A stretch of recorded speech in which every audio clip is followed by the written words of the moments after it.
whole focus has to be on impeachment. We're sitting here talking about the security of America when we don't even have our defense funding done. But there's no look to do it. The NDAA, the National Defense, we don't have that done. It's still in conference. Talking about prescription drugs, that's not done. We're only 13 months away from an election, but her entire focus and the entire time of their majority has been nothing but an investigation. Here we are with an issue that shouldn't be about Republican or Democrat. It should be about American first. And the only thing I found, those who would stay in the room are those who care the most from the process of solving this problem and making sure that America is safe. And it's concerning to me of her behavior and her actions is just unbecoming. I now want to turn to the Republican leader in the process of keeping our community safe and all of others, Mr. McCall. Thank you, Leader. Michael McCall, former chairman of Homeland Security Committee, now the Foreign Affairs Committee. It was very disappointing to see the Democratic leadership walk out of this meeting.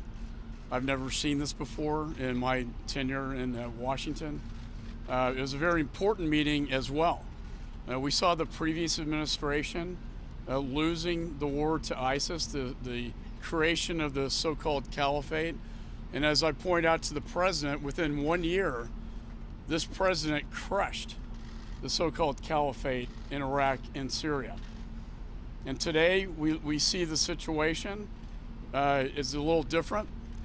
I wanted assurances from the president, and General Milley is the one who made the recommendation to start moving our troops away from harm's way, but most importantly, to have a residual force in Syria to protect the homeland.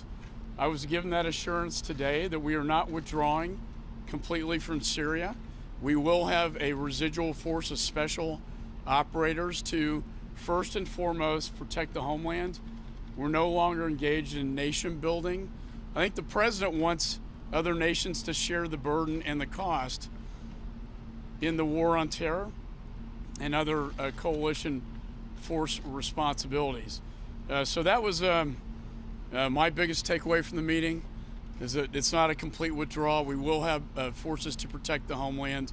And I will say this, the president sent a very stern letter to President Erdogan, warning him that sanctions will take place. In fact, they already have now. We've been told by the Secretary of Treasury that very tough sanctions are now going to be issued against Turkey for their misbehavior in invading Syria, against our warnings. And Chairman Engel, myself, and Senator Rich, the chair of Senate Foreign Relations, and Senator Menendez and I will be introducing tomorrow a very tough sanctions package on Turkey for what they are doing in moving into northern Syria, invading northern Syria, and we will continue to sanction them until they stop that behavior. So Speaker Pelosi, we understand that the president called her a third-rate politician in this meeting. Is that an appropriate way to talk to the leader of a co-equal branch of government? When I look inside the meeting, what I listened to the speaker refer to the president, I thought was unbecoming. I watched individuals get heated in the process. I've been in a lot of meetings where individuals get heated with one another. I do not believe in that process that you get up and you walk away. The other Democrats did not walk away. They stayed in the room, and you know what happened when Speaker Pelosi had left the room? It seemed pretty much calmer. It seemed much more productive. It seemed as though when the speaker was in the room, she was there for one reason and one reason only. And that's really unbecoming of a speaker. We are talking about an issue that shouldn't be a Republican or Democrat issue. This is about security.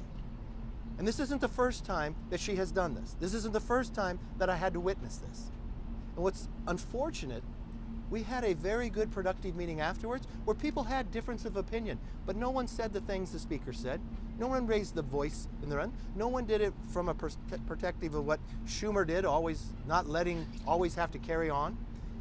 That is the way to carry a meeting, to actually find a solution. But unfortunately, the speaker had to leave and not stay there.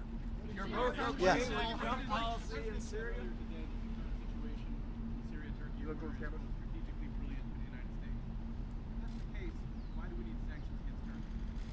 I think have you read the letter that the president sent on October 9th, where he sent a very strong letter, what the congressman talked about to Erdogan to not move in, to not harm those thousands of lives. And what he said, if you did, I would put the sanctions in. You've got the vice president now flying over there trying to find a ceasefire. This is something that the president ran upon, making sure that we're not having our troops all around the world. We want to make sure that you're focused on the protection of America. That's why when you listen to the General of the Joint Chiefs, he made a recommendation to the president that you had a number of our own troops in a place that would be very harmful, that he made a recommendation to the president to pull them back. At the same time, he's keeping a set of forces there to make sure we're protected. Congressman, the letter says Yes, I'm sorry. He had multiple opportunities to say there would be a residual force, and he did not do that. And now you're saying there will be a residual force, so did that change in the meeting? And secondly, does the president bear some responsibility for No, there will be not a the complete events that have transpired after his decision? Does he bear some responsibility for what Turkey has done by allowing Turkey to take this action without the immediate threat of U.S. intervention? I'd say you read the letter. In the letter to where the president sent to Erdogan, no, he's warning him not to do this. The president got a recommendation from the General of the Joint Chief to remove a number of troops because what was coming, that Americans would be in harm's way. The president made a decision based upon to protecting these troops. The president is now, along with his administration, using the full power of sanctions to try to stop and get a ceasefire. The president, at the same time, in this motion, is making sure he's keeping a number of troops in a location to protect, to make sure the homeland is safe. Congressman, the letter says Yes, sir. work out a good Did the deal. topic of impeachment come up at all after the speaker left? I'm sorry? Did the topic of the impeachment inquiry come up at all during the meeting? No. What was talked about after the speaker had left was purely why we came here, about what is the plan to move forward, what is the concerns that individuals have. These are individuals that are sitting, are ranking members, are chairs of armed services. It's a bipartisan, bicameral. The only thing that happened in this meeting was the Democrat leadership got up and walked away. When there is a time of crisis, leaders should stay, whether they like what is said or not, and actually work to solve a problem. To me, that's a definition of leadership, not to run. Congressman, Thank you very much. The letter says several times, let's make a deal. Is that a strong letter?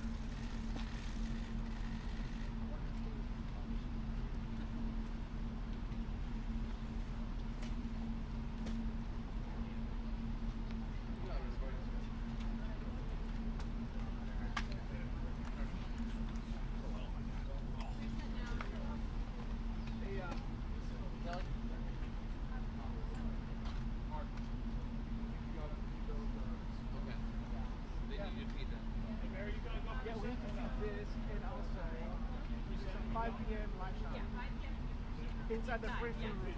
And then Peter Knightley inside. I don't know. Inside. Ask us that. I'll feed.